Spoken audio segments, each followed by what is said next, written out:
And if you find yourself in this situation, then this video is for you. Let us also look at what does the Bible say. So what is procrastination? Starting today. God gave you a vision. And today we are going to break that cycle, obedience and in purpose. And then that will lead you to big obedience. Have you ever felt like you are constantly waiting for the perfect time to start something? But that time just never comes. Maybe God gave you a vision, an idea, a goal, but every day it's easier to scroll, to rest, to relax, to say, I'll do it tomorrow. Before you know it, weeks have passed, months, and maybe even years, and you are stuck in the same place. Sounds familiar? The truth is, procrastination can quietly rob you of your purpose. But what if I told you the Bible doesn't just address this issue, it gives us the tools to overcome it. In this video, we are talking about why we procrastinate, what God says about it, and how we can break free from it and start moving in obedience and in purpose, starting today. And thank you for joining me in this video today. So what is procrastination? So procrastination is the act of delaying or postponing a task, a decision, or actions, something that we have proposed to do, and we put it off, often choosing like a short-term comfort over long-term purpose or progress. It's not just a time issue. It's often rooted in fear, perfectionism, overwhelm, or a lack of clarity. It could be spiritual procrastination, and this can lead to a form of delayed obedience, which keeps us from walking fully in God's timing and purpose for our lives. So sometimes we have prayed, you have planned, and you have a well laid out plan and how to execute your plan, but somehow you are still stuck. You are tired of putting things off, tired of feeling guilty about it, and tired of talking about it but not doing it. And if you find yourself in this situation, then this video is for you, because procrastination isn't just a time problem, it's a spiritual one.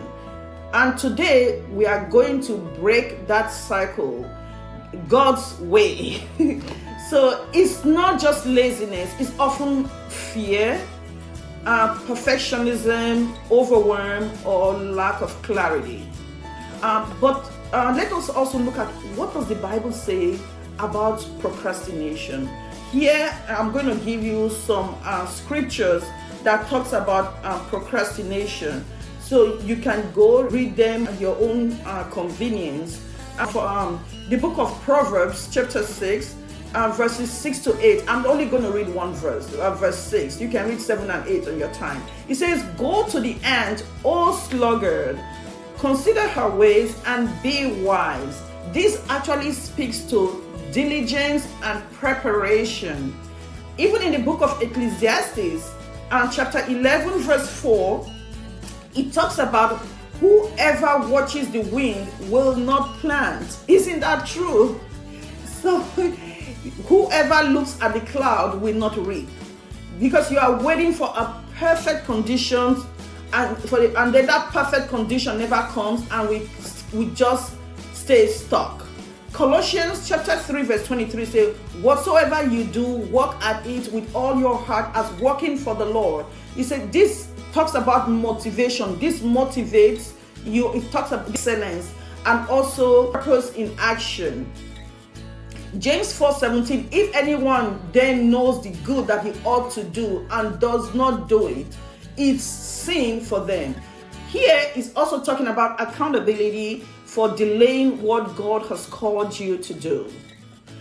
And I think also, yes, the book of 2 Timothy chapter 1 verse 7, This is a popular one.